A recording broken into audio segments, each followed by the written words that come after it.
Hare Krishna, all devotees, and welcome to our weekly Bhagavad Gita session. And we will resume our discussion today about Chaturshloki Bhagavad Gita. We have discussed first two verses, Aham Sarvasya Prabhavo and Machchitta Madgata Prana. And we will cover the balance two verses in this series of four verses, which is known as Chaturshloki Bhagavad Gita. So they appear in the 10th chapter of Bhagavad Gita from verse 8, 9, 10, and 11. So we have already looked at verse 8 and 9. And today we will discuss verse 10 and 11. One of the some of the sweetest verses in Bhagavad Gita, this entire series of Chaturshloki Bhagavad Gita. So let's get started with today's session.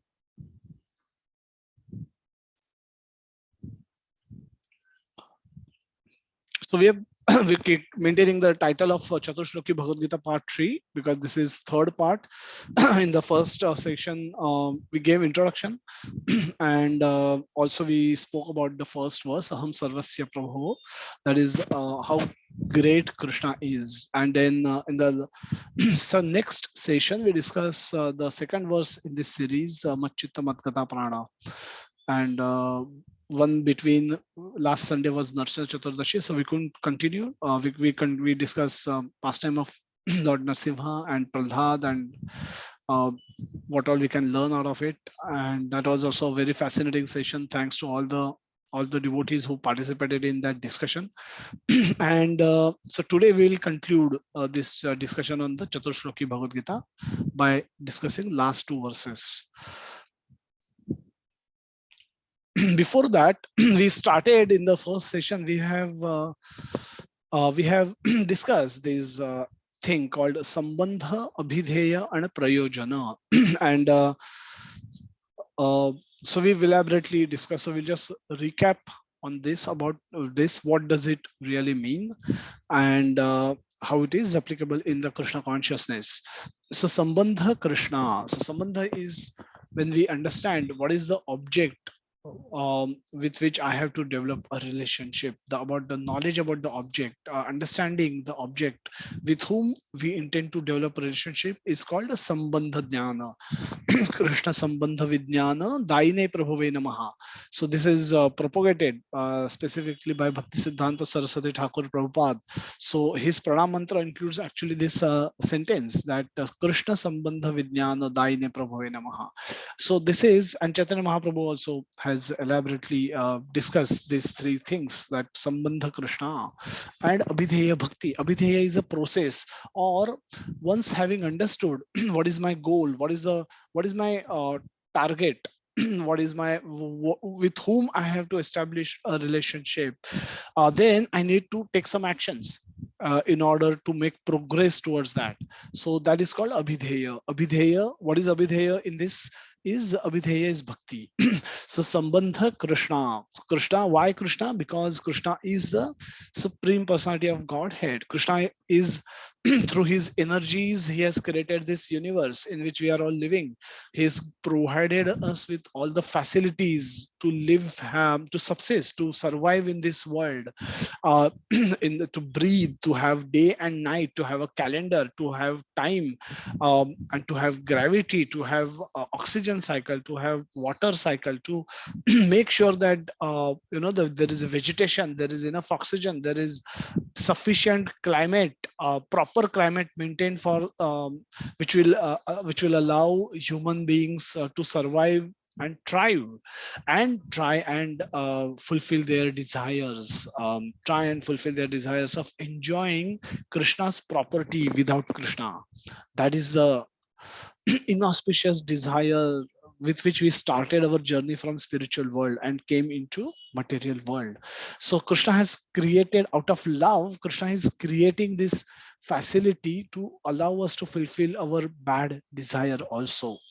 Now, why he does it? Because he's given us free will. Now, by his own choice, he has given us free will, and he does not want to take that away, because he wants to have a loving relationship with us, but that should be out of our choice, not out of force. any Any relationship which works under the influence of force or compulsion does not is not a nectarian relationship. So Krishna want us to choose him as our object of love, and accordingly then work towards it. And so abhidheya is a bhakti, is a process with which we can attain Krishna, which we need to follow throughout our life, using which we can go to Krishna, we can ultimately attain Krishna at the end of our life. Prayojana is attaining Krishna prem. Krishna is an object. Having achieved Krishna, what is it that we wish to do? We want to relish exchange of rasas with him, the sweet nectar of rasa. That is what we wish to relish with him, not have attained Krishna and uh, for what? Even if we attain Krishna, what are we going to do with it? So we are going to love him, we are going to serve him, and we are going to exchange rasas with him. One of the rasas out of the five, one which will be suitable for us, where which will be our constitutional position, in we will exchange uh, that will exchange mellows or rasa with Krishna. Will exchange will have loving exchanges with Krishna in that particular rasa. And that is the ultimate goal for doing all this. So attaining Krishna Prem is the ultimate objective. Is a Sambandha Krishna, Abhidheya Bhakti, and um, attaining love of God, Krishna. That's the objective. So if we understand this properly, that uh,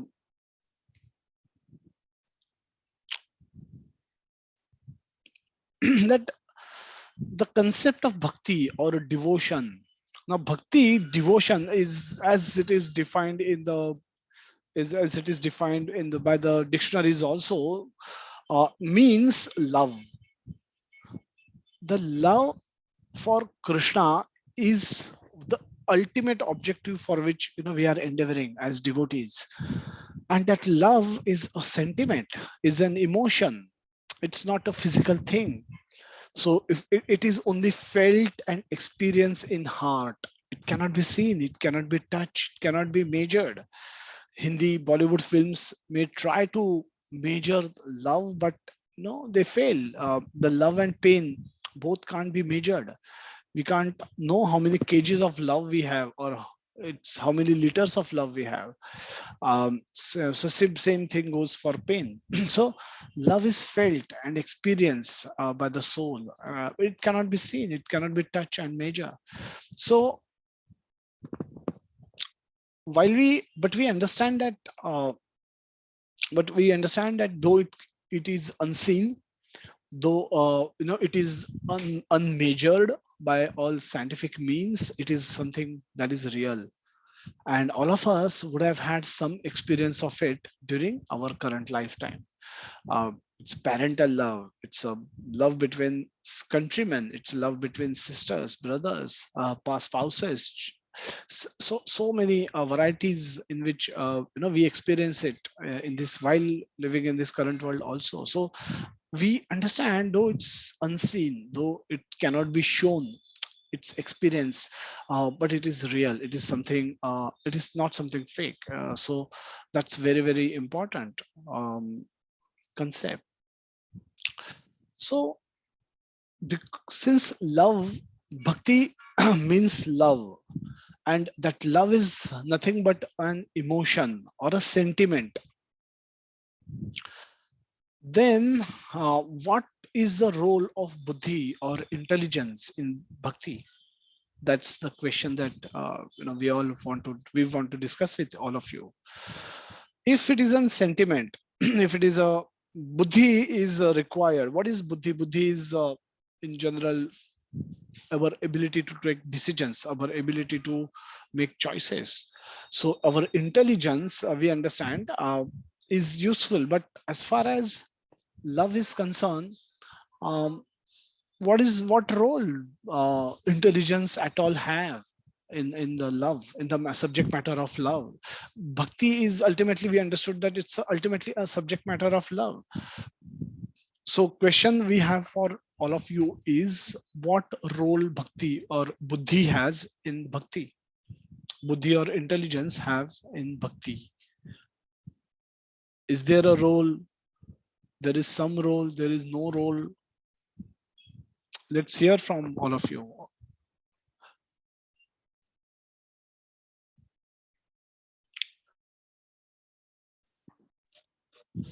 Hare Krishna Prabhuji, Dandavat Pranam. Hare Krishna, Vikas Prabhu, Dandavat Pranam. So Prabhuji, as Krishna explains in Bhagavad Gita, second chapter, that Dhyaito Vishyam Puncha Sangaste Shupajayate, Sangat Sanjayate Kama, Kamat Krodho Vijayate. And in the very next verse, he is explaining that what happens when Krodhat Bhavati Samoha, Samohat Smriti Vibhrama, Smriti Branshat Buddhi Nasho, Buddhi Nashat Pranishtati. So if the intelligence is not there, the individual is unable to distinguish between right and wrong. And once someone is unable to distinguish between right and wrong, he won't be proceeding towards the bhakti. Means then only but through the intelligence, at the initial stage, he comes to know that my ultimate goal is to achieve Krishna and to be in the 11 devotional service of Krishna. But once one achieves that, then bhakti is supreme to the intelligence. In my opinion, that it is that since it is the exchanges of emotions, but in the primary stage, the intelligence is very much required, and that is the role. The role of intelligence is to bring the individual soul to the level of bhakti, and after that, bhakti is supreme to the intelligence, because there is only the exchanges of loving exchanges of emotions, and in that there is no much role of intelligence left. Okay. Thank you, Prabhu. Hare Hare Krishna. Krishna. So Prabhuji is saying initial stage it could be useful, later it might not remain useful. Anybody else wish to say anything? And that too, that is in the Rupanuga, means Raganuga Bhakti, Prabhuji, means at that level that is not useful, but before that it is useful. Okay. Thank Sadhana, you. for sadhana bhakti, it is definitely required. Okay. Yes, Prabhuji. I'll open the chat box also. So yeah, please feel free to unmute and speak. We'll all raise hands if you wish to, but let's hear a couple of more comments.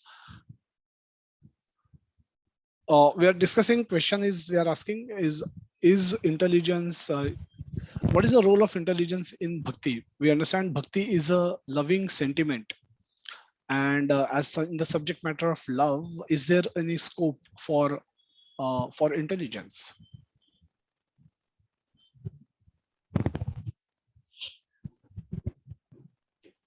Hare Krishna, Prabhuji. Hare Krishna.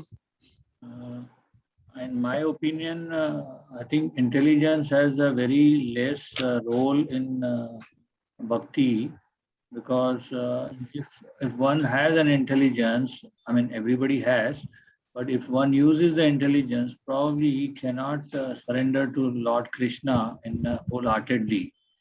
So I think intelligence has to take a back seat when it comes to bhakti, or when it comes to sharanagati, or when it comes to surrendering to Godhead.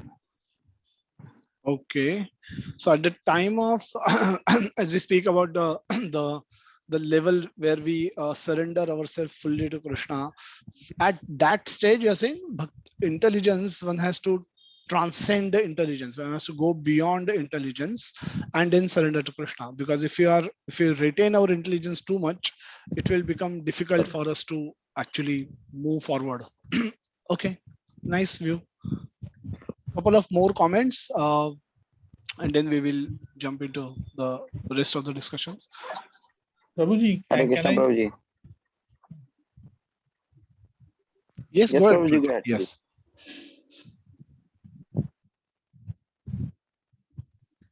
Sainath Prabhu, you can speak.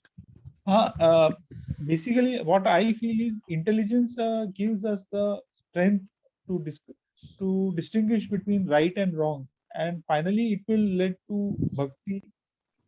That is what I feel. So, intelligence leads to bhakti. I agree with that.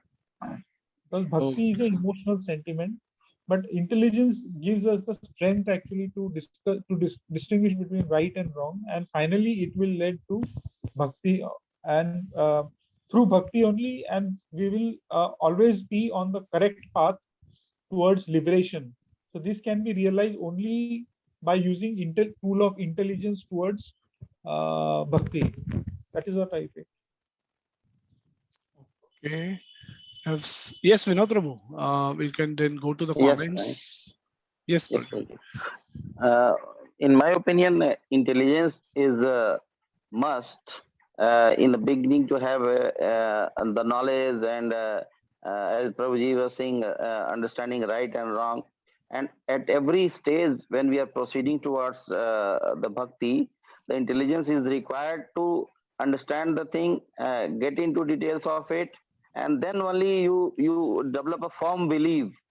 And after reaching to that level, and when you are totally into the bhakti, at that time, because you have already got into the highest level of emotion and attachment to the god, where there is no further analysis or anything is required to go beyond that.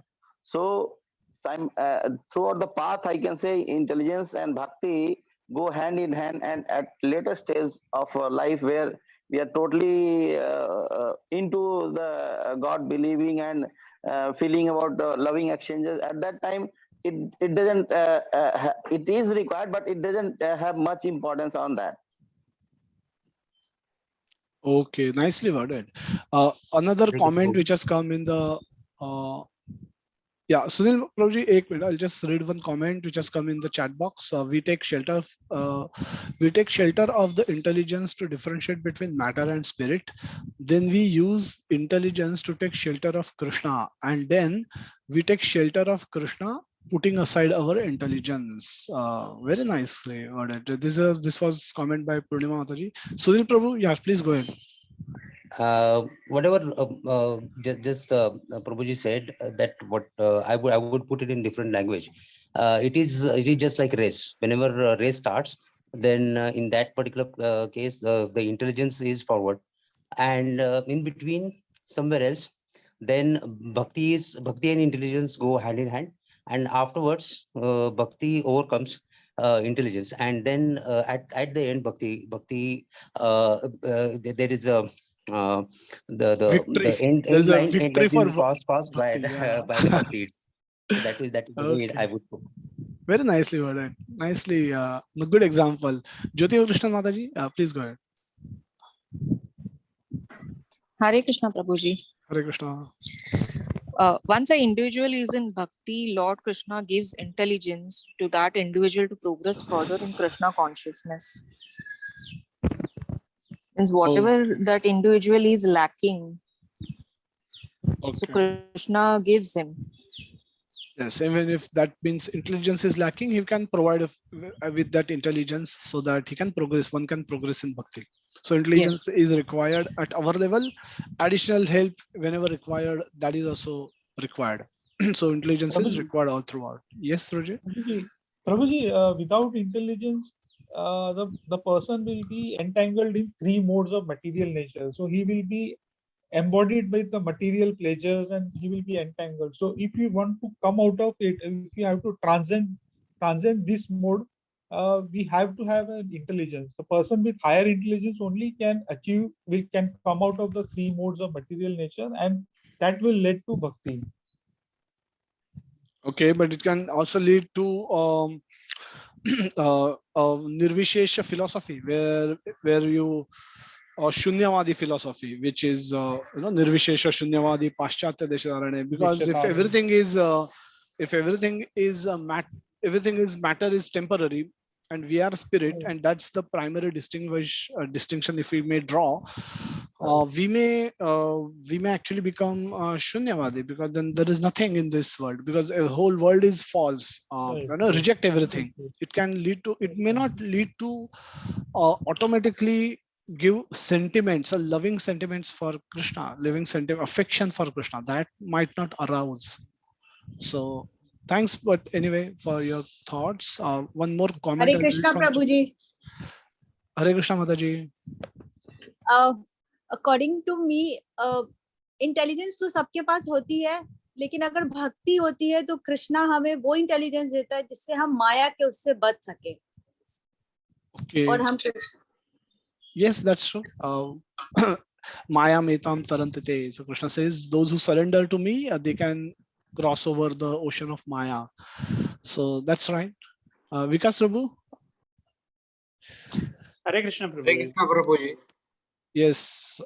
Yes, Saptin Prabhu, Vikas Prabhu has raised hand, so that's why I called his name. But yes, after him, you can comment. So as Prabhuji, we have learned through your lectures that this body is made up of three materials. Like one is the materialistic body, subtle body, and the soul. So in the subtle body, which remains always with the soul, there is mind, intelligence, and ego. So intelligence always remains with the soul till the time the soul is not liberated. So again, it's the constitutional position, and it's given by Krishna. So it is the eternal companion till the time of liberation. It's the companion of soul, and that is basically to help the soul for liberation. So from there also we can conclude this, that for advancing in bhakti, the role of intelligence is must, and that is there to subdue the mind. Rather, as what we have become, at least especially I talk about me, that our intelligence is under the control of mind. Rather, it should be otherwise. As one of the Prabhuji was making that through intelligence we can control this and that. But as you rightly explained, that it can go other way around also, and we can get into materialistic thing. But in a crux, if we talk about that, for the liberation of soul and to advance in bhakti, this is very much required, and that is why Krishna has put it in the subtle form with the soul, so that we can advance, we can surrender, and Maya metam tarantite, then that can happen. And that is what is the purpose of the intelligence to be with the soul. Thank you, Prabhuji. Hare Krishna. Hare Krishna. Saptin Prabhu. Prabhuji, after hearing from all the devotees and from your end also, probably intelligence, we would request you to give us your thoughts on intelligence, what we talk about. What is the intelligence required to understand Krishna? For me, basically understanding Krishna itself is gaining the intelligence. Once you are Krishna conscious, you are intelligent, and then you don't require any other intelligence to be in this materialistic world. But still, I would request you to, share your thoughts on the intelligence part, which is now being discussed, because intelligence is very, very subjective matter. Okay, so Prabhuji is making a point that could be subjective. So be more specific. Does it related to the material intelligence? So our question was more to do with the bhakti, role of intelligence in bhakti. So for progressing in bhakti, for pursuing bhakti, bhakti practicing bhakti, do we really need intelligence? So we'll go to few comments, and then anybody can want to speak. Last comment we can hear. So Jigna Mataji's Purnima Shetty Mataji's comment we heard. Jigna Mataji is saying intelligence is required to make bhakti, as it's a holistic journey. Later, love dominates bhakti. That's I think predominant agreement. I think everyone has this kind of an agreement that later stage, the bhakti, the love should take over, and the intelligence should take a backseat. That seems to be the unanimous thought. Just to add a little bit to it, Prabhuji, is when we say relationship, I think in any relationship, love is the most important emotion, because without that, relationship is just not as valid as it should be. So I think Otherwise, that it's a duty bound. It's like it's like a shopkeeper giving become just that. keeping an They're very account dry. of number of thank you, Hare Krishna. Okay. So I think without that affection or that love, no relationship can stand. So I think that's what bhakti is. Actually, the ultimate goal of bhakti is love. Love, yeah. And when love is there, they are saying that intelligence can really take a backseat. Okay. Mandar Prabhu is saying intelligence is essential to read books, scriptures on Krishna like Bhagavad Gita. Very valid point. Intelligence is necessary to understand our duty in life, and for clarity of thought, Arjuna was confused before the war and understood his responsibility after Krishna gave him knowledge of Bhagavad Gita. So there is another angle he's bringing up, that there is a knowledge and then there is intelligence, and we'll talk about that as well. Last comment we'll read: the individual should not get emotional while serving God. Hence, intelligence is required throughout bhakti. Should not get emotional. Yes. So Jyotimadaji is saying that it's required all throughout the bhakti at all stage. So yeah, nice. I think last comment. Anybody quickly wants to say anything, or we should go back to the presentation? Hare Krishna Prabhu ji. Hare Krishna. Prabhu ji like ऐसा भी हो सकता है कि अगर हम भक्ति तो कर रहे हैं, लाइक कृष्ण के लिए हमारे पास प्रेम बहुत है, लेकिन फिर हम ऐसे मटेरियल वर्ल्ड में इतने ज्यादा हमारे पास डिस्ट्रैक्शंस और कंफ्यूजन्स होते हैं कि हम माइंड और ईगो में फंस जाते हैं। तो I have read somewhere that if like intelligence is there with which is related to the shastra, means whatever the knowledge we are getting, if it is coming from the shastra and if it is coming from the Krishna directly, so that kind of intelligence will help us to get out of those entanglements, and that intelligence will ultimately lead us like और ज्यादा हम भक्ति कर सकते हैं ऐसे intelligence से कृष्णा के लिए। Thank you. Yes, thank you. Very nice comment, Tigaradaji, and that's true. So we'll thanks so much for this valid contribution as well. That need intelligence to understand the shastra, and shastric intelligence is definitely required, and that is required all throughout the process of bhakti as well, because at any stage we may slip. And for us to be able to keep on track, that shastric intelligence is certainly required. Thanks everyone for all your comments. We will go back to the presentation. We'll see what we have next.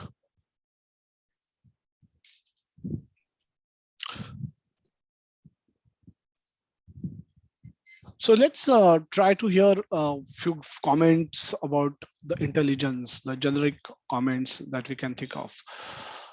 So the role of intelligence in general is, intelligence with knowledge, and we are still not differentiating between intelligence and knowledge. We are kind of trying to use it interchangeably, but Krishna differentiate between knowledge, gyan, and intelligence, buddhi.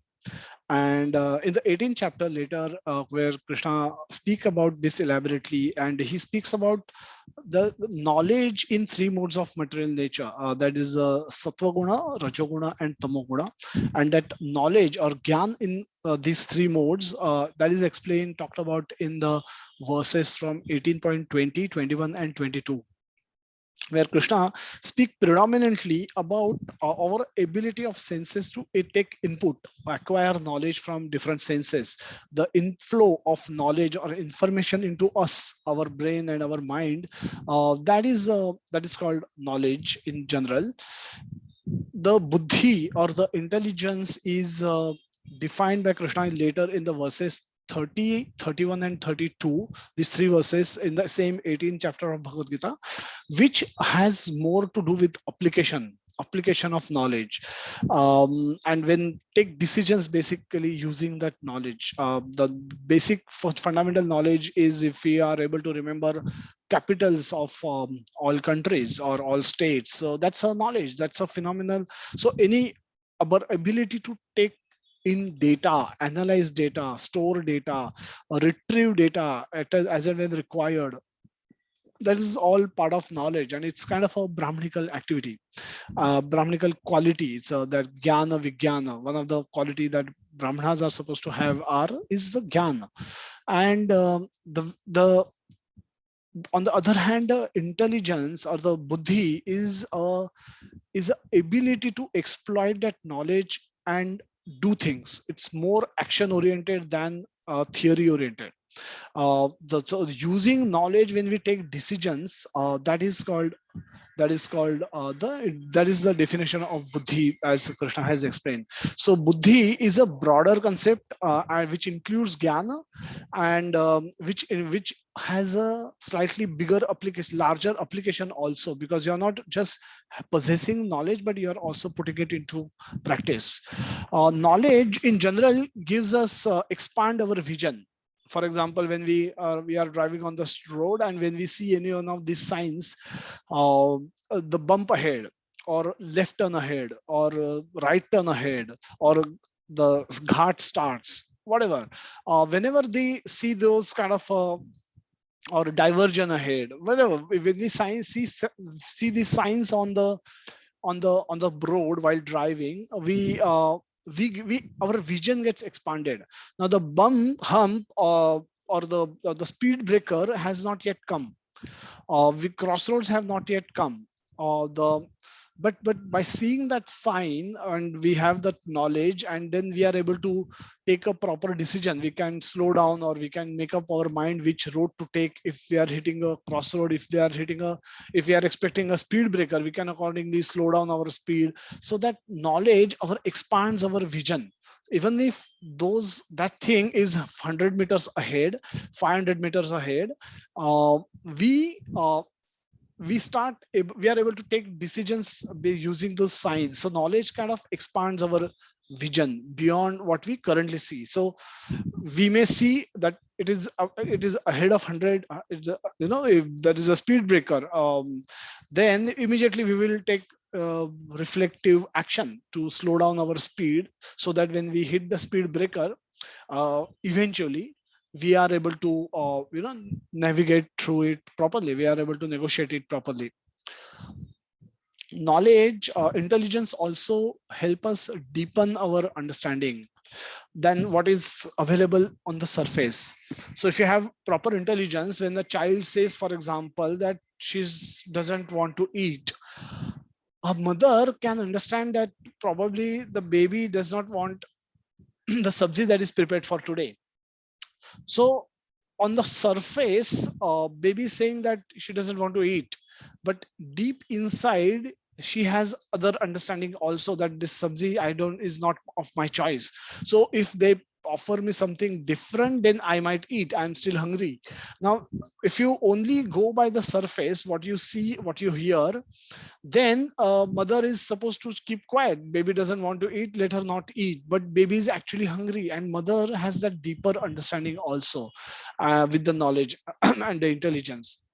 With her intelligence, then she figure out that when baby says she's not hungry, actually she means that she does not want to eat what is currently there in the plate. She probably wants to eat something else, and then she probably gets something of her choice, or somehow or the other make her eat whatever has been prepared. So but that intelligence allows her to see things deeper than what you otherwise can see on the surface.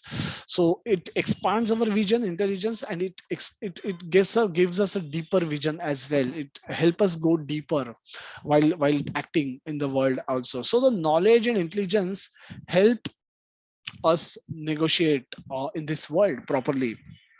So the intelligence, we can use knowledge for taking practical decisions. So that's the point that we were saying, that intelligence is a broader concept, knowledge is a not. So intelligence includes knowledge. So you have knowledge, and then using intelligence you take decisions. So it's more action oriented, and it's required everywhere. It's required in everything. We run business, we run office, we work in office, we work, could be playing sports, we could be doing investments, or could be just running our household. uh, Intelligence is required everywhere. And as Vikas Prabhu or somebody mentioned, that it is it is there with our soul, and it travels from one body to another body until we actually get liberation. When we go out of this world, then we exit the material world, that time the intelligence and mind is absorbed by the material substance. It remains in the material world, and the pure soul then goes back to Godhead. So till such time, the intelligence will always be there. It just no matter how great a road is, the brakes are not removed from the car. So intelligence can act like those brakes. Sometimes, we can, no man, no, even though the highway could be very smooth, but just for that, just for that emergency, we are always given brakes. The brakes are not removed just because roads are good. So brakes are always there. So intelligence are like those brakes, and love is like an accelerator with which we keep pressing, we get more enjoyment. But brakes are not ignored. So similarly, as long as we are there in this world, the brakes of intelligence will always be there. So that's why our ability to question will always be there with us. So let's consider, let's look at some important verses where Krishna has spoken about this intelligence, buddhi. So for few, we've taken few verses. There's in second chapter he elaborately discusses about bhakti. So vyavasayitmaka buddhi hekera kurunandana bhushakhahinantasya buddhayo vyavasayinam. So where he talks about bhakti, for performing devotional service also one should be in, one should have single-minded focus one should have in, even if one, and that is required for becoming successful in any stream, and bhakti being no different. So if you are performing bhakti, performing devotional service to Lord Krishna, you should have a single-minded focus in it. You don't have, if you are multi-branch, if you are and Krishna talks about that, if you are worshipping demigods also, and if you're praying to demigods also, then that's not considered to be very intelligent action by Krishna. So Krishna want a single-minded focus on him so that he can reciprocate with his devotees. Bhogeshwarya prasaktanam taya pahrata chetasam vyavasayitmaka buddhi samadhona vidiyate. Anybody whose mind is attached too much to the enjoyment and sense enjoyment and material opulence, such persons are limited by their this attachment to progress in bhakti. So these people cannot perform bhakti for with a commitment, and that's what Krishna is saying in this. This is 44th verse in the second chapter. Durena yav avaram karma buddhi yoga dhananjaya buddhau sharanam anvichya karpana fedhetava. So there is another beautiful verse comes in 49th chapter, 49th verse in the second chapter. I'm going to make someone co-host so that they can take care of this. Who can remove these scribblings? I think somebody is scribbling on the screen. Hare Krishna. Hare Krishna, Prabhuji. Actually, there is an eraser if in the pen side, and I hope that can work only with the host or co-host. Okay, I'll just make you co-host, Prabhuji. Sure, Prabhuji. Yeah, I made you co-host. So please help with this.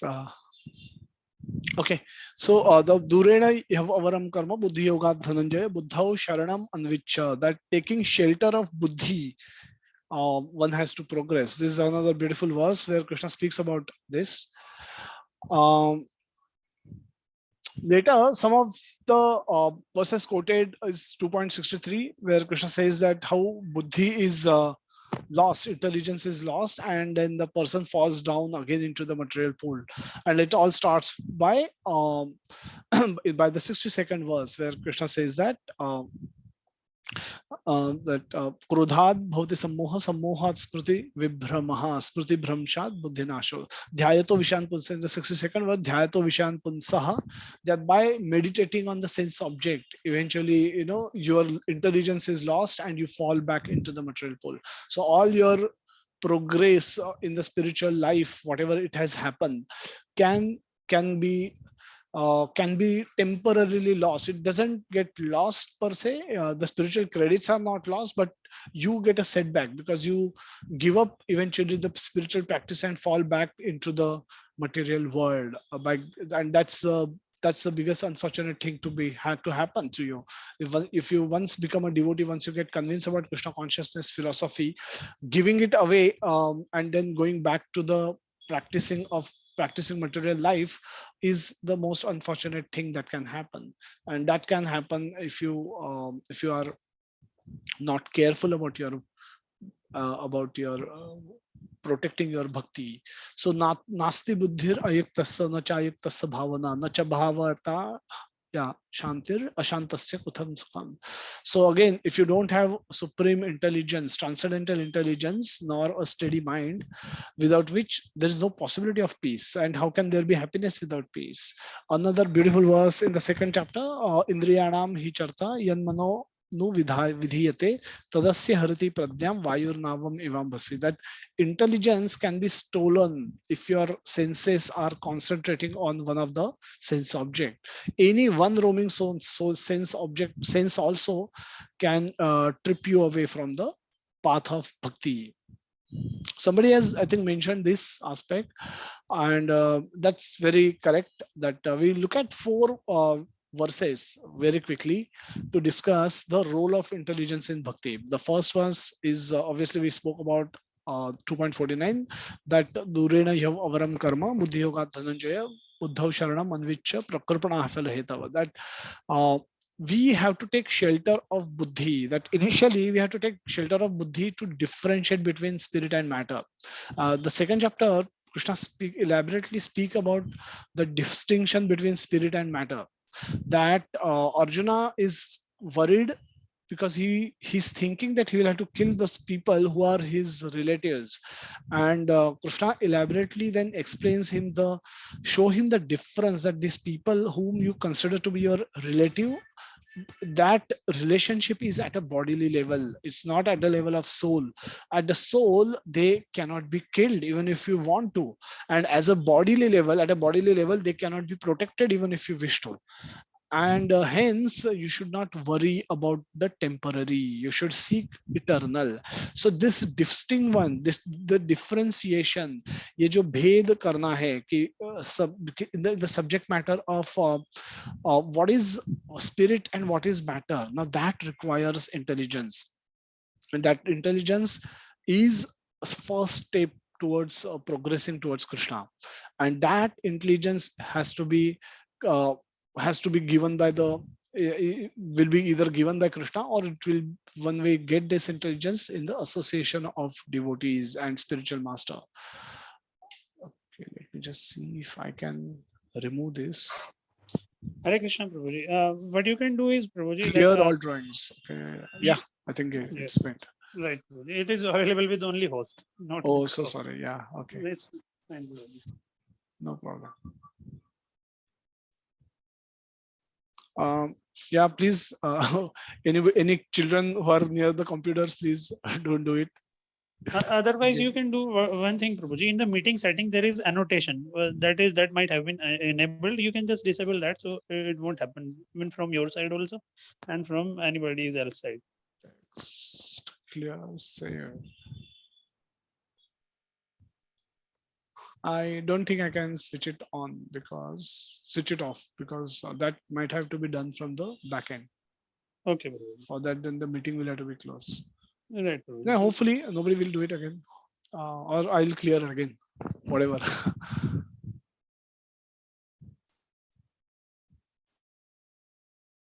Yes. Yeah. So the next piece where Krishna says that after you having done that and you're making progress towards bhakti, on the path of bhakti, you need intelligence. You need additional intelligence to understand Krishna.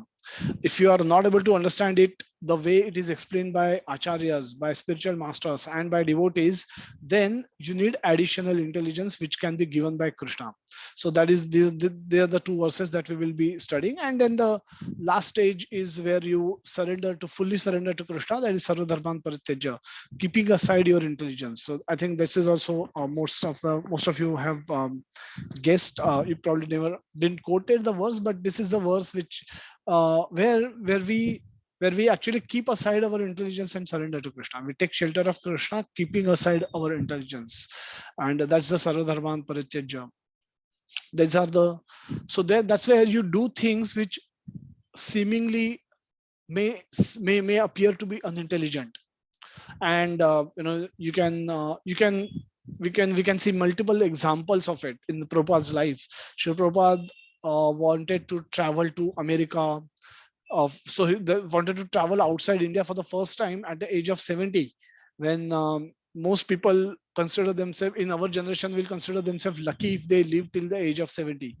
What to speak of going out of country for the first time, that too in the 65 in 1965, where Prabhupada had no idea how America is all about, and there was no internet, not that he has seen the pictures, no Google Map, no WhatsApp, no contacts, no money, and he wanted to go to America and preach, because he wanted to act according to the instructions. He wanted to fulfill the instruction given to him by his guru. So this step that he took on Jaladuta ship is a step of for sarvadharman parityajya, is a step of in the surrender to Krishna, because intellectually any person or a lot of people, everybody around him actually advise him otherwise. And Srimati Muraji, whose shipping company ship that he traveled, so she said, Prabhupada, if you want to speak Bhagavatam, you come to my home and speak Bhagavatam every day, I will listen. But Prabhupada didn't wanted that kind of preaching, which is not bad, but he wanted transformational preaching, and he wanted to preach to the youth. And he believed that the philosophy given by Chaitanya Mahaprabhu has potency to transform people, to make people devotees of Lord Krishna, the lovers of Lord Krishna, and that kind of a objective that he had in mind, and that was his instruction. That was the instruction that he had been given, and for that he took this giant leap of faith that Krishna will protect. So by all material calculation, his decision was horrible, to go to America at that age in the winter of America, without any money, without any institutional support, without any taxi waiting for him to pick up at the port, or without him having no band of disciples waiting for him with garland to welcome him at the airport. None of these things. And he struggled. He put in first 2 years of his stay in America was extremely difficult. And he had struggled in India, but India, he at least was getting some basic respect as a sannyasi. But in America, even that was not there. People didn't know how to interact with a sannyasi. People had no idea about Eastern culture, and the Western world was that of a rebellion. All the youth of West was rebelling against the system, and the Vietnam War was going on. So every young person was caught and sent to Vietnam for fighting a war. And so there was a counterculture which was there. The drugs were there in the big way. And in the midst of all that, Prabhupada was there, living in a very very rundown place, very place where only poor and homeless people were living. That kind of a area that was the only area that he could afford, or he could find himself from place. And in New York City, which is intimidating to travel even today. It's very there will be certain areas where you will not even want to go alone even today, what to speak of situation in 1965. So that was kind of a intellectually, that was a disastrous decision. but Prabhupada took it because he was in the mood of Sarva Dharman Parityajya. After having established temples in New York, San Francisco, Los Angeles, London, and Paris, when Prabhupada brought his disciples to India, he took them to Mayapur. Mayapur, even today, the 3-hour journey, 4-hour journey, you travel through paddy fields. Even today, it's paddy fields on both sides of the road. Imagine what would have been Mayapur in 1971 when Prabhupada took all the Western disciples there, and then standing in the paddy field, he pointed his stick in one direction and said, "The ISKCON World Headquarters will be here." And the devotees were just couldn't understand anything, because they all came from all these cities where anywhere the ISKCON World Headquarters could have been placed, but Prabhupada is saying here because this is land of Chaitanya Mahaprabhu and his mercy is here, so we will construct the world headquarters of ISKCON in this place. And at that time also it was paddy field all over. And so these are again, intellectually speaking, these were all, if one were to analyze those decisions at that point of time, nobody would have agreed with that kind of a decision. And but devotees had just simply didn't question. They were so much surrendered to Prabhupada, and Prabhupada was so much surrendered to Krishna that they did everything that was what was seemingly impossible thing. They did that, and today we have the world's biggest temple coming up in Mayapur, the temple of temple of Vedic planetarium, and which is now, and ISKCON world headquarters is in Mayapur for many years. And that's so Krishna just manifests, Krishna just reciprocates with his pure devotees at that stage. So there we are actually acting by keeping aside our intelligence. But let's look at two verses that we have in the series of Chatushloki Bhagavad Gita more carefully. So 10.10, Tesham Satata Yuktanam Bhajatam Priti Purvakam Dadami Buddhi Yogam Tem Yena Mam Upayanti Te. The Yena Mam Upayanti Te is an important sentence that Krishna is setting objective for all of us. Goal for humans is to go back to Krishna. Where it is said here. The Krishna has plan for us that he is prepared to give additional intelligence to us if we are not able to understand things as they are told in the scriptures and as they are taught by our gurus. He's prepared to give more. He's prepared to do more. If you lack something, he will provide, as one of the devotees said. And this is what he said he will do. He will give you additional intelligence, using which then at least you can come to me. The bottom line is, goal of human life is to go back to Krishna. And this is Krishna's plan. And for execution of this plan, for making this plan successful, he is prepared to do anything, as long as devotees are prepared to do their part. What is their part? Tesham satata yuktanam bhajatam priti purvakam is what devotees are supposed to do. Once devotee do this part, the Krishna is said, I will do my part. Now again, why this conditional? This conditional because of the free will. Those who don't want to do any one of those things, bhajatam pritipurvakam, jinko bhajan nahi karna hai Krishna ka, so for them Krishna is saying, okay, you live your life according to your karma. And again, so Krishna does not interfere. There Krishna is acting more like a judge, giving them fruits as they accrue to them, whatever based on their actions. So bhajatam nahi karna hai, so Krishna does not interfere. Krishna does leave those devotees alone, those people alone. Priti purvakam is not with resentment ki chanting karna hai, sola mala karna hai. So when we want to get up in the morning, we should have this priti, we should always remember this ki ve hame priti purvakam karna hai. Not that when the alarm rings, the mind, what should come to our mind? Oh, I have to get up and chant Krishna's name. Then this is priti purvakam.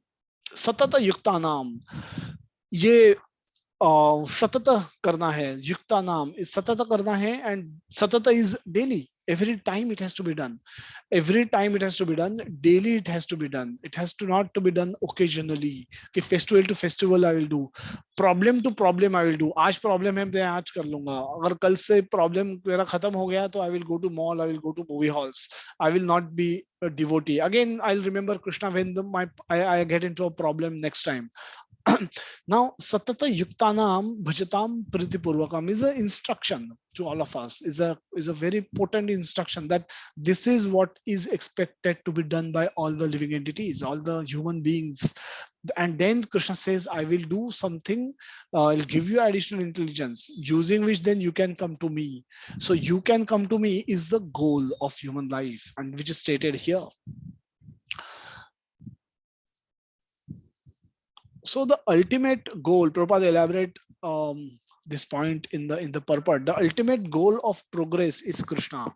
People do not know this. Therefore, association of devotee and a bona fide spiritual master are important, because they will tell you. People don't know it. So who will tell? Those who are already who have already received, who already have this knowledge, only they can tell. Those who are already practicing according to this knowledge, they can tell. Those who are actually satata yuktanam bhajatam pritipurvakam, those who are doing this, only they can tell others to do it. If one is not doing it, nobody will be have capacity to tell, and whatever, even if somebody try and tell, that will not be potent, because one is not practicing as per one is speaking. So if I were not to practice bhakti daily, if I were not to chant daily, if I daily, and that too with some loving sentiment from my side, then I will probably not have any capacity to speak about it as well, and I will not have any credibility to tell others to do it, because if I have by myself haven't done it, I will not have any credibility to tell others to do it as well. So that's again one of the most important point, that the devotee association, the who is a devotee who is practicing it, this according to this instruction, who was personally executing these instructions first before speaking it to others, and that's where that's what the role of devotee is so important. So this ultimate knowledge, if we don't have, we will either get it from the devotee and the spiritual master. What then happen? But when he knows the goal and seek Krishna completely in Krishna consciousness and devotional service, he is acting in bhakti yoga and buddhi yoga, which is the complete yoga. So prior to that, he may know the goal, but he may still be attached to the fruits of action, and then he might be at a karma kanda level, or he may know the goal, but he may know the goal and may discuss Krishna elaborately, but without practicing bhakti. Then he may be acting at a jnana yoga level, but again he has very less hope of progressing in bhakti, because unless he has knowledge and he is practicing bhakti, without these two, progress in bhakti yoga is not possible. And once you come to bhakti yoga, which includes the potencies of all other yogas, then this is a complete yoga. Prabhupada says, and you need not worry about any other yoga. So person may have a bona fide spiritual master and may be attached to spiritual organization, but if he is still not intelligent enough to make progress, then Krishna says, Krishna from within give him instructions so that he may ultimately come to him without difficulty. The qualification is that a person always engage himself in Krishna consciousness with love and devotion and render all kind of services. He should perform some sort of work for Krishna, and then that work should be with love. And if a devotee is not intelligent enough to make progress on the path of self-realization, but is sincere and devoted to the activities of devotional service, the Lord gives him a chance to make progress and ultimately attain him. So either one may use Krishna's given buddhi to make the choices and understand the scripture and take those instructions, and then come to the practice of bhakti, satata yuktanam, continuous engagement in serving Krishna, loving and in the loving manner. Now, if one using one's intelligence, if one is able to come to this conclusion and start practicing bhakti accordingly, then that person is good. That person can progress much faster pace. But again, here the role of devotee and spiritual master is important, because without them understanding, without them, first of all, we will not be submissive to Krishna. We will be not be humble while reading Bhagavad Gita. We will try to analyze it just like any other book, engineering book that we try to analyze, or any other law book that we try to read and try and make sense out of it, or try and find loophole out of it. I read Income Tax Act I may read Income Tax Act to find some loophole in it, so that I can benefit out of it. So similarly, I can read Bhagavad Gita in that, I can analyze it in that way, and that cannot lead me to become a devotee of Lord Krishna.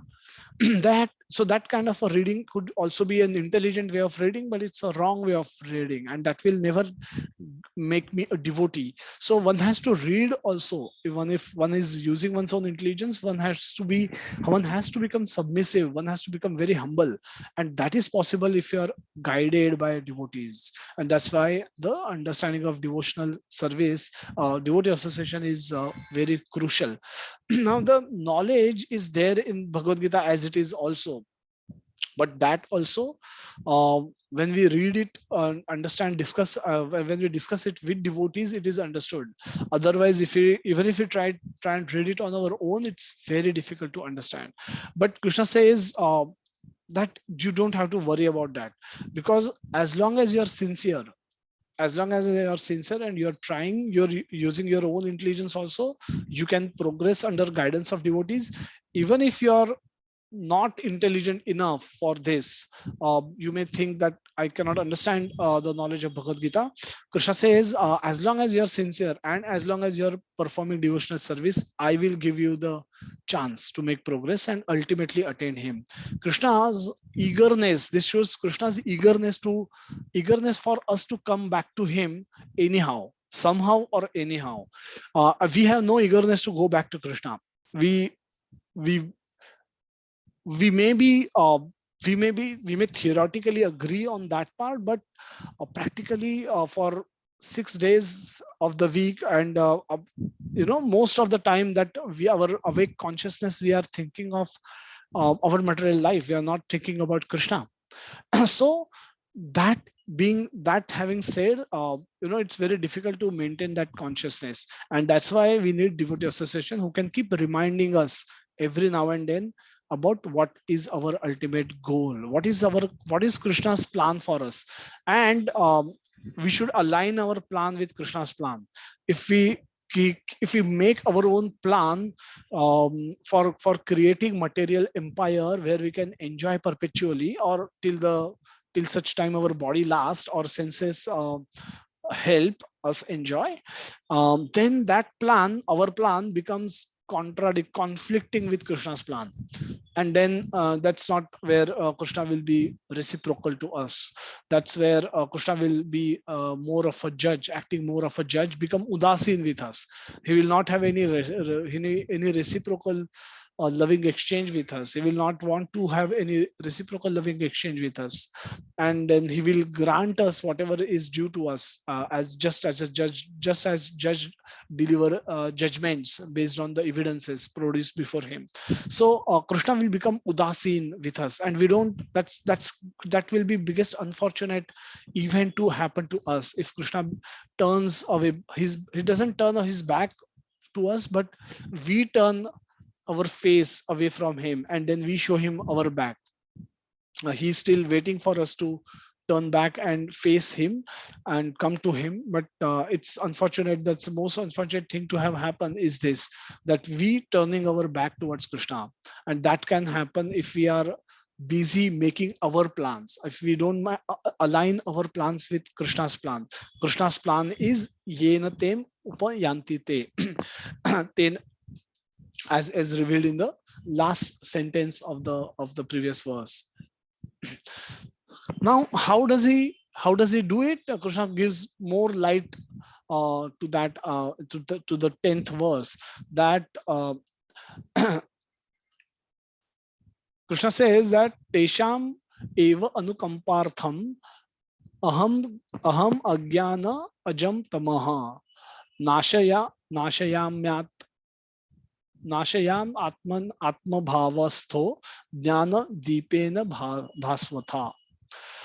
To show them anukampa. Anukampa is a special mercy. I, dwelling in their heart, destroy with the shining lamp of knowledge the darkness born out of ignorance. Jnana deepena bhasvata. Beautiful way, a very poetic way in which Krishna is giving an example to tell that the moment there is a light, the moment there is a lamp of knowledge, the darkness cannot stay there.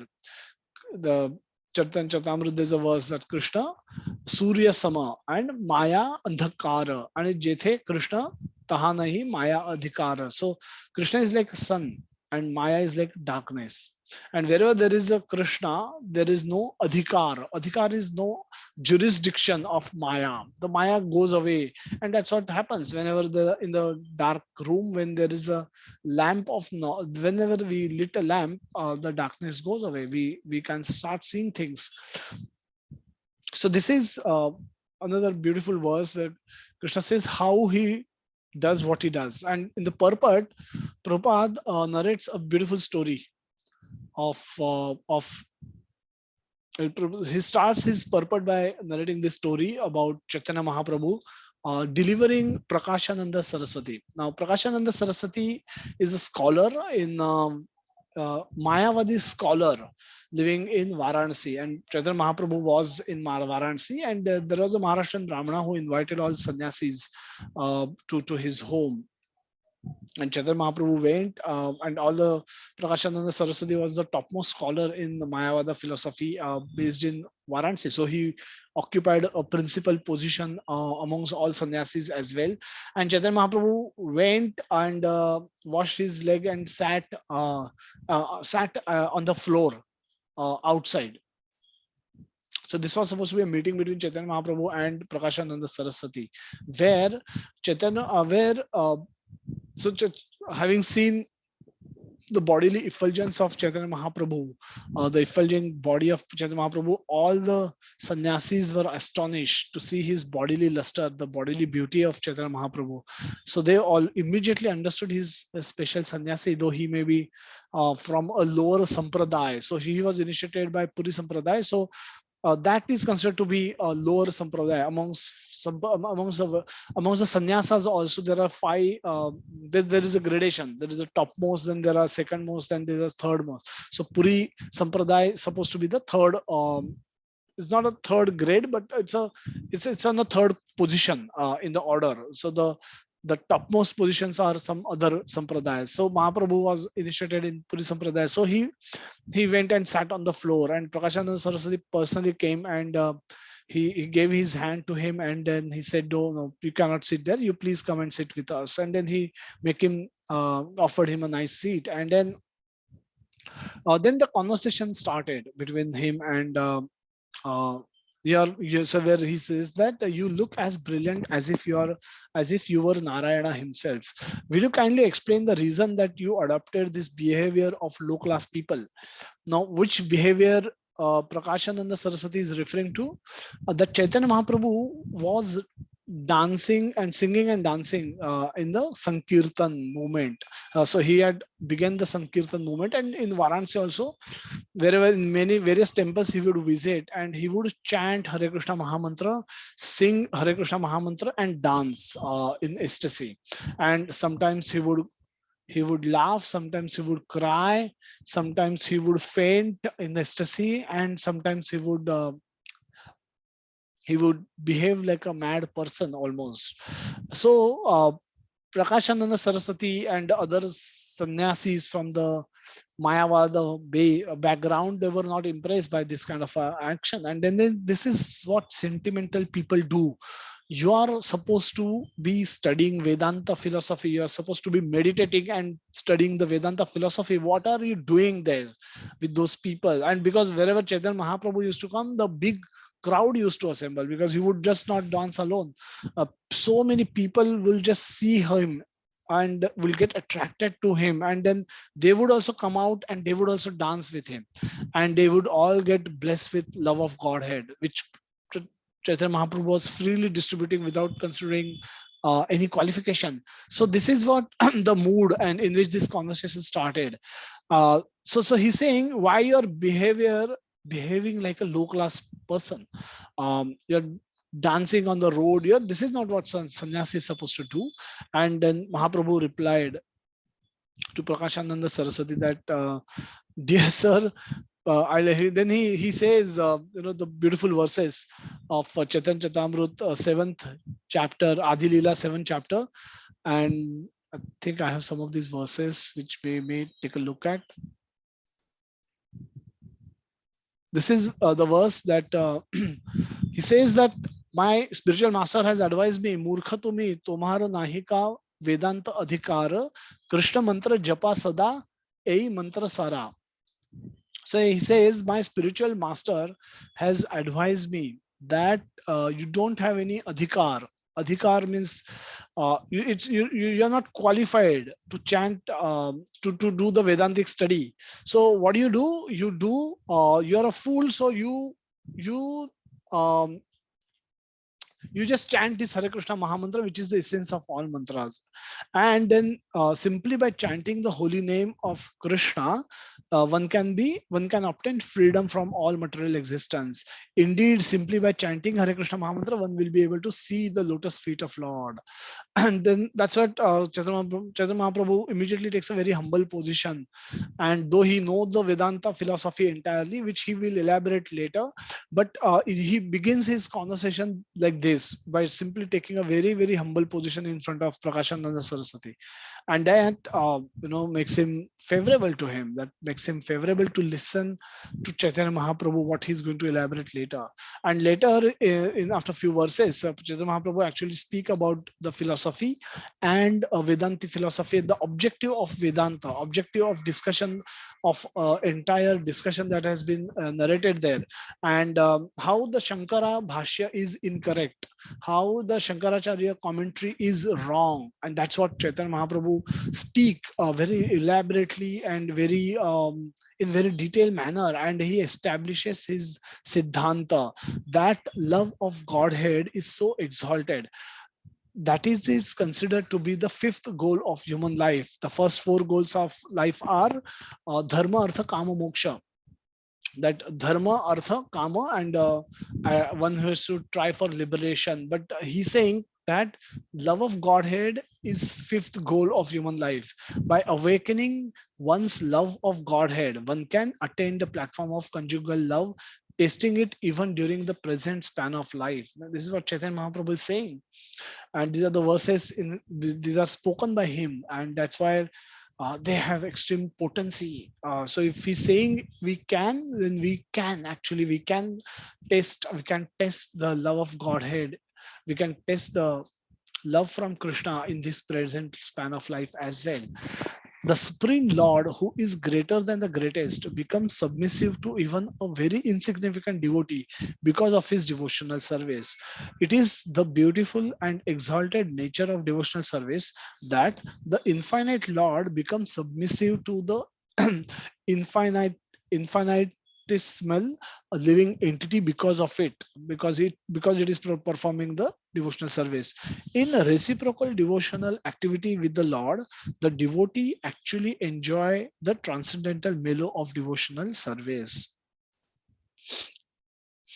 So this is where again a beautiful narration in this. Everyone should try and read during this week this entire pastime, which comes in Adi Leela of Chaitanya Chatamrut, chapter number 7, and it has got everything. It has got the comments, arguments from both sides. It has got Chaitanya Mahaprabhu's detailed argument explaining the philosophy that Prakashananda Saraswati agrees, accepts, and then he becomes a nice Vaishnava. He converts entire Varanasi into Vaishnavas. So that was his potency, that what Lord could achieve. So the whole point is that that bhakti is available. So we'll go through the rest of the purport that Prabhupada has given for this, and then we can come back to that point. So the Lord tells Arjuna that basically there is no possibility of understanding the supreme truth, the absolute truth, the supreme personality of Godhead, simply by speculating for the supreme truth. Because the supreme truth is so great that it is not possible to understand him or achieve him simply by making a mental effort. So anybody who is not a devotee, who is not hearing about, who is not hearing Krishna's glories, Krishna Katha, and who is not chanting Krishna's name, we can understand that such person is directly or indirectly envious of Krishna. Because of him, he is not doing it. He is not submissive to Krishna. He is not humble to Krishna. As long as you have that mood, as long as you are not humble, as long as you are not submissive to Krishna, you cannot enter into this domain of Krishna Bhakti. Even if one may come initially, if he, unless he becomes submissive, he cannot last there. So we have so many people who join our sessions, and they leave the sessions because of this reason, that they are not able to become submissive to Krishna. Now, becoming submissive to Krishna is possible when we know Krishna in truth, when we understand Krishna's greatness, and we understand his sweetness. Now, this knowledge about his greatness comes from Bhagavad Gita. That's why thorough study of Bhagavad Gita is so mandatory, because unless we understand Krishna's greatness, we will never want to submit ourselves to him, because our ego won't let us submit ourselves to Krishna unless, no matter how unless we study his about his greatness. And that's why the study of Bhagavad Gita is mandatory for anybody who wish to progress in the subject matter of bhakti. The study of Bhagavad Gita as it is possible. Bhagavad Gita is also a living scripture. One has to practice instructions according to and act according to the instructions of Bhagavad Gita if one has to learn Bhagavad Gita properly also. So Bhagavad Gita is, again, Prabhupada says here that mental effort is not just a mental effort. Just like we try and read a company act or an income tax act, this law book, though this is a law book of life, one cannot just understand it by one's own mental effort, by one's own intelligence. One has to one must get assistance from devotees and spiritual master, who in turn have got that anukampa or that mercy from Krishna himself. So Krishna reveals this knowledge in our heart, in the heart of the spiritual master, in the heart of devotees, and by their assistance this knowledge can be revealed to us, not otherwise. We cannot attain this by our own effort. So when Krishna says, I give you intelligence, he's saying he will reveal this knowledge to us. We cannot understand Krishna, who is infinite, by our finite brains. No matter how hard we study the books, within devotees also, now we have two types: those who take up to the devotional service nicely, they start chanting nicely, they start attending, coming to the temples nicely, they tend to perform the fasting nicely, the puja nicely, but they keep it at a sentimental level. They don't endeavor to learn the greatness of Krishna, learn about Krishna properly through Bhagavad Gita. Now, that devotion is good, but if you only keep it at that level, eventually it will go. Eventually it will go away, because that will give you some pleasure, but initially, if you unless you are convinced about Krishna's greatness, Krishna's potencies, Krishna's energies, who Krishna is in truth, who Krishna is in his tattva, unless you have that understanding, you cannot operate at any, you are not then qualified even to exchange any rasas with him. So gopis in the Gopi Geet also mentions that that we know, one of the prayer Gopi Geet also, gopis are saying this, that Krishna, we know that you have appeared at the request of Brahmaji. This is what gopis are saying. The gopis who we consider to be illiterate, sentimental, unintelligent women of Braj who were mad for Krishna, even at the cost of giving up their families. They are saying this. This is their statement that we know you appeared at the request of Brahmaji to save this planet Earth. Now this shows that they had complete understanding of how great Krishna is, who Krishna is. So they were not misplacing this. They were not illusioned by that. They later in the same verse they goes on to say that uh, we know you are great and we know everything about your greatness, but oh Krishna, you are our sakha and we just can't stop loving you like this in this mood. So their knowledge is covered by Yogamaya. So 29th chapter in the 10th canto, the first verse where says that which is the one which describes the rasa dance, where the first verse itself says that both Krishna and his devotees, gopis, they surrender themselves to they take shelter of a yoga maya, because if they keep themselves in the external consciousness, then they will never be able to exchange rasas with Krishna, because Krishna is so great, Krishna is so magnanimous. And so gopis, though intermittently they remember that Krishna is great, but they immediately their Krishna's greatness is overtaken by their by his sweetness, where they say that but still you are our sakha, and then we want to have loving exchanges with you. So it's not that they're not aware.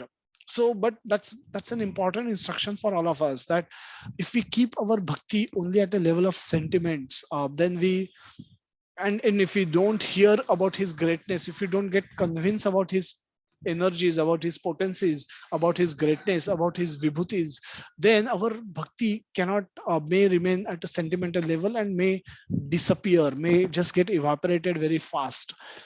On the contrary, if we keep our bhakti only at a level of discussion of verses, memorizing of verses, talking about verses, analyzing verses, and if we fail to practice devotional service, whereby we hear Krishna Katha, we hear his glories, we chant his name, we participate in Sankirtan, we take effort to spread his mission. This is Krishna's mission.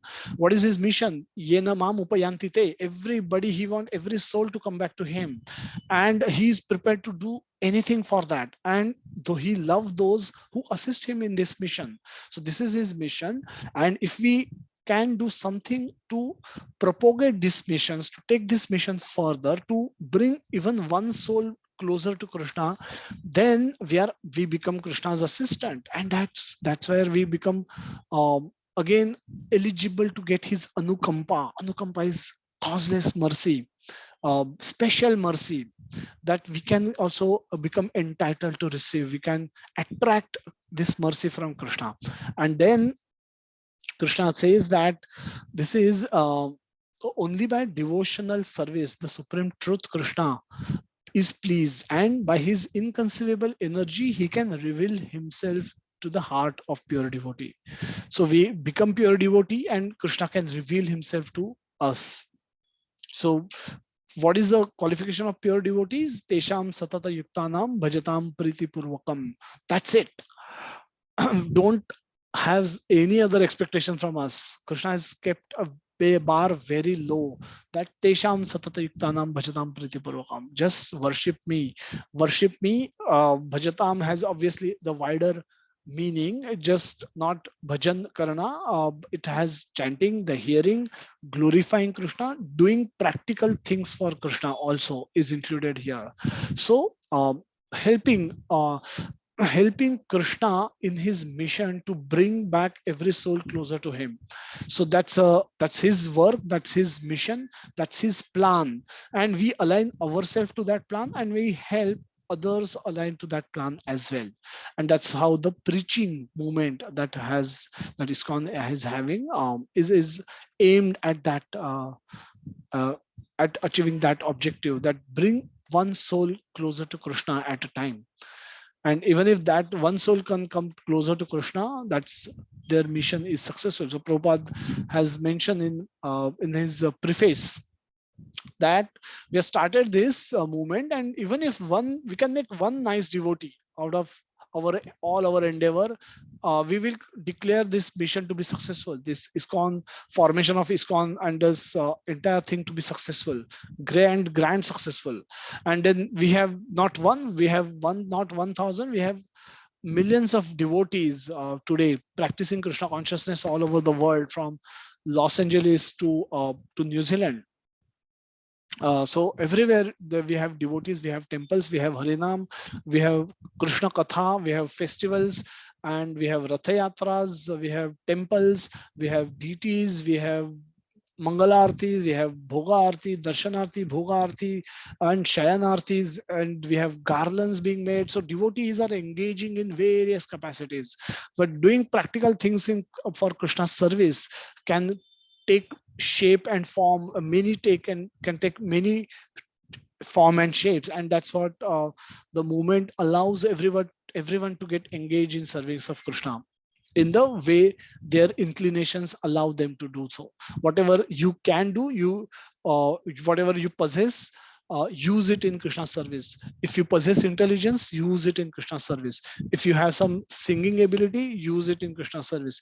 If you have some speaking skills, talking ability, use it for Krishna service. If you have money, use it for Krishna service. If you have cooking ability, cook prasadam for devotees. If you can make garlands for Krishna. So every skill, everything, whatever we possess can be used in Krishna service. So Prabhupada further says that the pure devotee always has Krishna within his heart, and with the presence of Krishna, who is just like the sun, the darkness of ignorance is at once dissipated. This is the special mercy rendered to the pure devotee by Krishna. That that once we go to that stage, Krishna can completely enlighten us from within, and then there won't be any. Then Maya Metam Tarantite is easy. Becomes very easy for us. So due to the contamination of material association through many millions of births, one's heart is always covered with the dust of materialism. But when one engages in devotional service and constantly chant Hare Krishna Mahamantra, the dust quickly clears and one is elevated to the platform of pure knowledge. So quickly clears is also a very important word. That one does not one may have a question कि ये कितने जल्दी हो सकता है. So Prabhupada is giving a guarantee that it can happen very quickly. All we need is a sincerity and committed effort in serving and loving Krishna. And then everything else Krishna and his devotees will take care of. The ultimate goal, Vishnu, can be attained only by this chant and by devotional service, not by mental speculation or argument. So this is the sense of teachings of Bhagavad Gita. By studying Bhagavad Gita, one can become a soul completely surrendered to Krishna, to Supreme Lord, and engage himself in pure devotional service. As the Lord takes charge, one becomes completely free from all kind of materialistic endeavors. To summarize, we discuss about the role of intelligence in bhakti, role of intelligence in general, and more specific to role of intelligence in bhakti. And as many of you suggested, that at initial level, the intelligence also comes from Krishna. Krishna says in 7th chapter, I am the intelligence of the intelligent people. So intelligence is not something that belongs to us also. So whatever intelligence we have, or whatever ability we have, we use it in service of Krishna by studying the scriptures of that which are given by Krishna. The Bhagavad Gita is a song. Bhagavad Gita is a conversation that Krishna and Arjuna has had on the battlefield of Kurukshetra, and that is meant to give us principles of life, which according to this is like a law book for life. according to which principles we should live our life. That is what is been spoken elaborately about in the Bhagavad Gita. Krishna says in Bhagavad Gita that after knowing this, you will not have anything else to be known. So this is so supreme, paramam vachan. This is Raja Vidya, Raja Guhyam. This is super secret. So this is extremely confidential and extremely important. Raja Vidya, this is the most topmost knowledge, and this is Raja Vidya, Raja Guhyam, topmost secret also. So these principles are practiced by various devotees who have practiced this, who have lived their lives according to this principle, and that's what is elaborately explained in the Srimad Bhagavatam.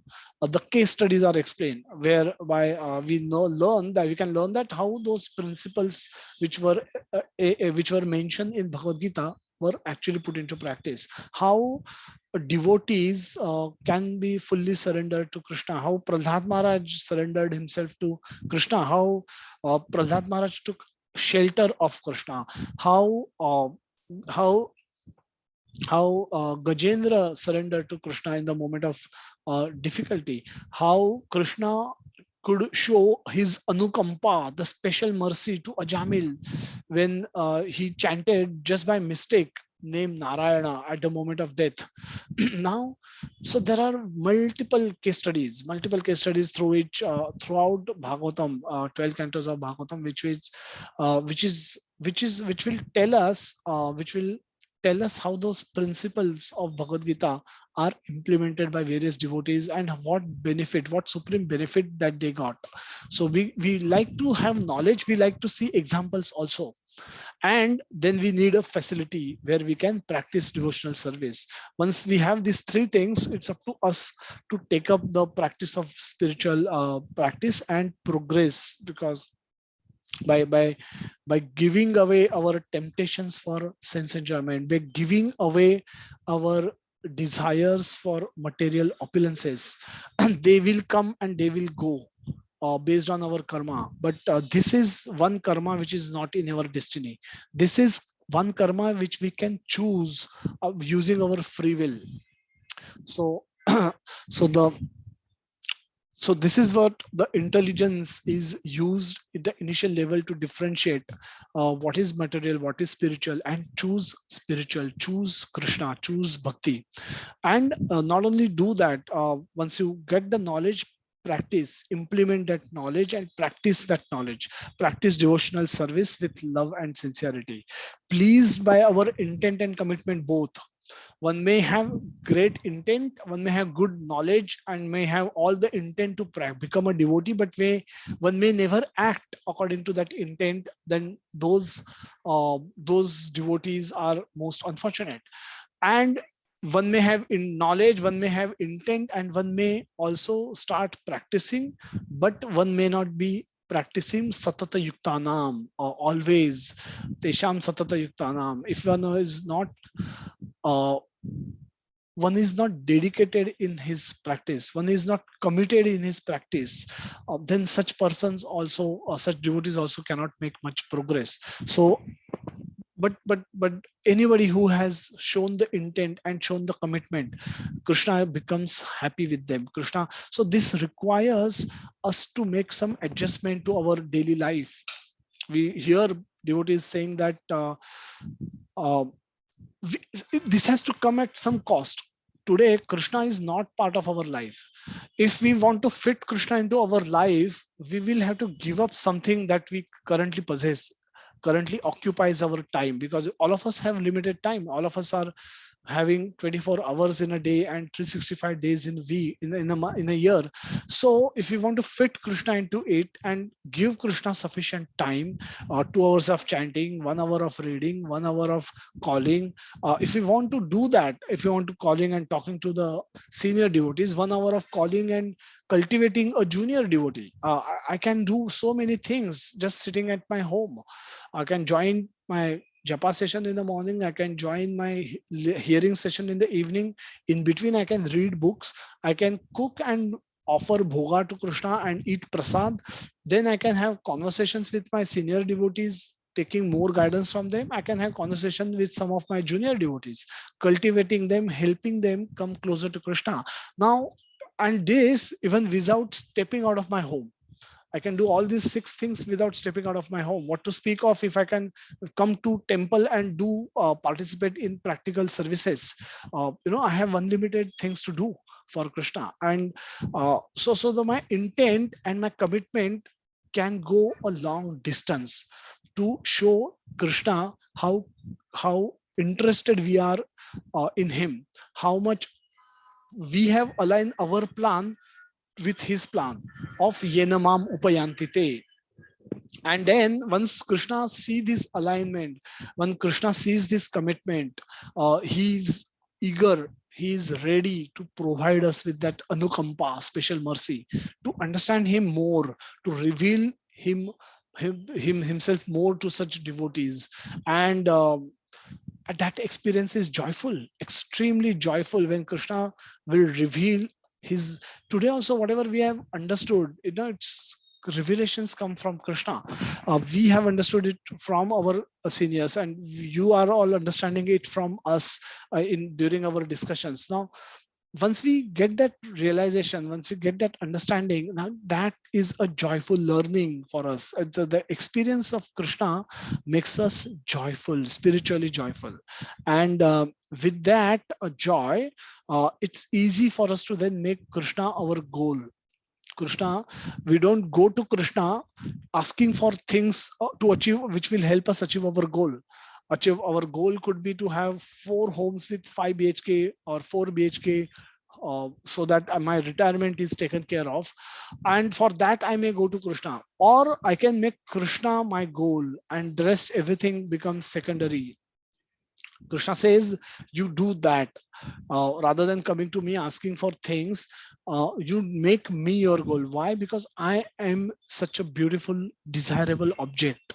I am no. So once you have me, you will be fulfilled. All your desires will be fulfilled, and that's where Krishna says that he will make Krishna his goal and never gives up loving service to his lotus feet throughout one's life, can easily attain him at the end of one's life.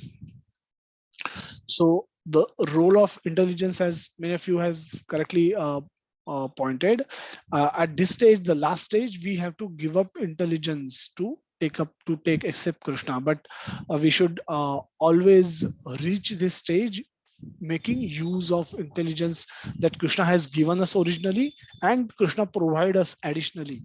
And even when we are in the fully surrendered mood to Krishna, we use intelligence in serving Krishna.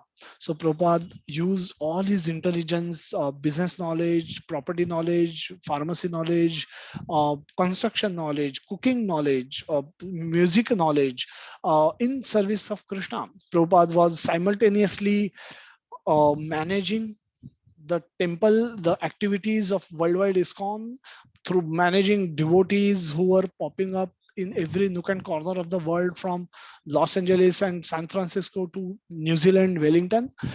He was writing them letters. He was doing great management art. He was personally traveling to many of these places.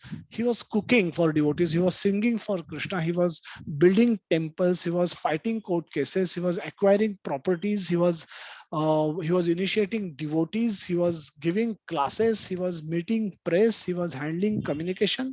So all that requires intelligence. None of those things could have been done purely based on sentiment. So Prabhupada was practically engaged in using his intelligence in service of Krishna, and that should what one do whenever one, and that he was doing despite of being fully surrendered to Krishna. So he was surrendered, and he didn't sat idle. He was extremely busy in the last 12 years of his life, from 1966 to 1977, when he finally left this world. And that's how that's the role of intelligence. So intelligence remains with us, and we should use it in serving Krishna, service of Krishna. But the service to Krishna should be done unconditionally, by fully surrendering to him in a loving way. And for that love, that there is no role of intelligence for that surrender. But for service, obviously there will be we will have to use our intelligence and serve Krishna nicely. So this is the facility for performing devotional service, the morning japa and evening chad. uh, Please, all of you, request all of you to join both these sessions and use the facility for cultivating continuous remembrance of Krishna. You can have any question answer uh, at this stage. Hare Krishna Prabhuji, Dandavat Pranam. Hare Krishna, Prabhuji, Dandavat Pranam. Actually means like all the sessions, your sessions are adding nectar to some kind of a pot we are having, which is of very less capacity, which does not grasp, at least if I talk about me, which does not grasp to that extent, to the extent you are giving knowledge to us. And I could remember a beautiful verse from the 7th chapter, like it goes, Mat partaram nanyat kinchit asti dhananjaya, mai sarvam idam protam sutre mani gana even.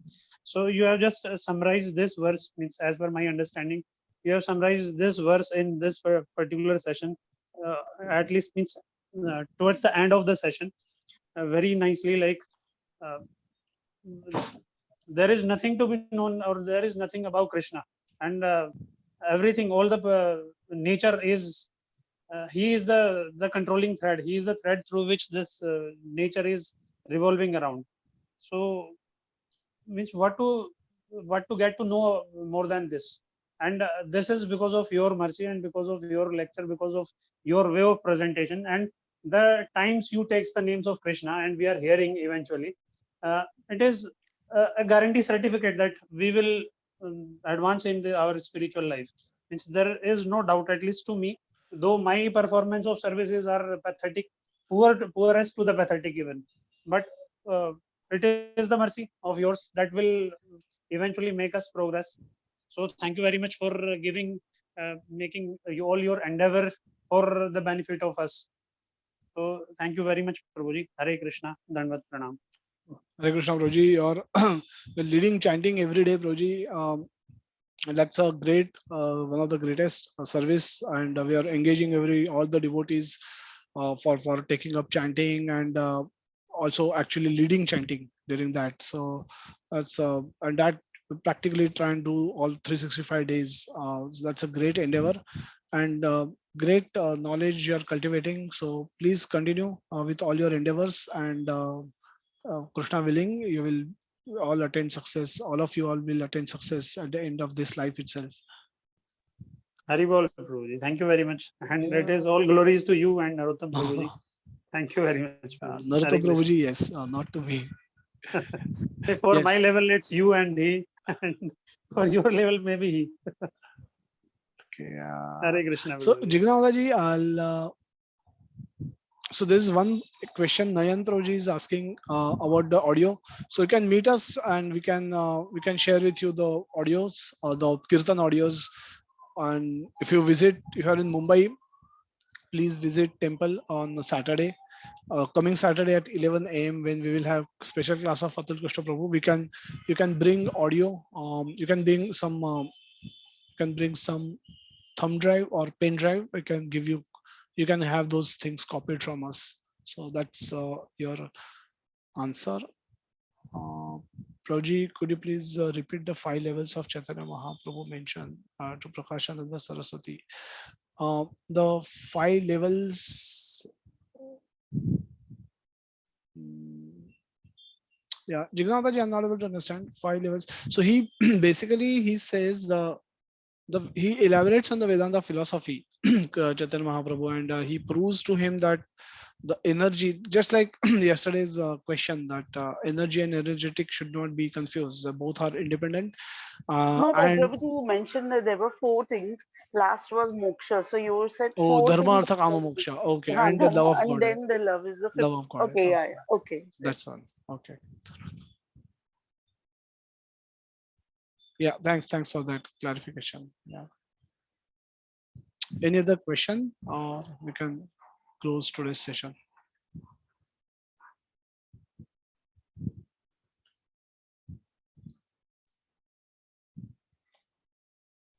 Okay. Okay, since there are no more questions, I will close today's session, and we'll continue with our learning of Bhagavad Gita in the next session, next Sunday as well. And request all of you to join Japa session in the morning and join Chad hearing session from 8:30 in the evening. And stay Krishna conscious throughout the week. Offer bhoga, eat prasad every day. Don't eat outside food as much as you can, and read regularly and share your feedback whatever you are reading. We have reading groups, or we can connect with us on a one-on-one. You can share your whatever you have read, whatever you have understood, and we can keep providing feedback. So I'll just give my phone number if anybody does not have. So this is my WhatsApp number. So you can send me whatever you are reading. Start reading Bhagavad Gita at least on your own, starting from second chapter, and keep providing your audio messages to us, and we can keep giving you feedback, so that throughout the week also you remain Krishna conscious. You cultivate the same knowledge that you are getting, and you build on what you receive on a week basis. You don't forget that. So that way, we can stay Krishna conscious throughout the week, and we will meet next Sunday. Hare Krishna. Srila Prabhupada ki jai. Hare Krishna, Prabhuji. Dandavat pranam. Hare Krishna. Hare Hare Krishna, Prabhuji. Hare Krishna Mataji. Hare Krishna, Prabhuji. Hare Krishna. Prabhuji, Hare Krishna. Thank you. Hare Krishna. Thank you so Hare much. Krishna. Raji. Thank you. Thank you, Prabhuji.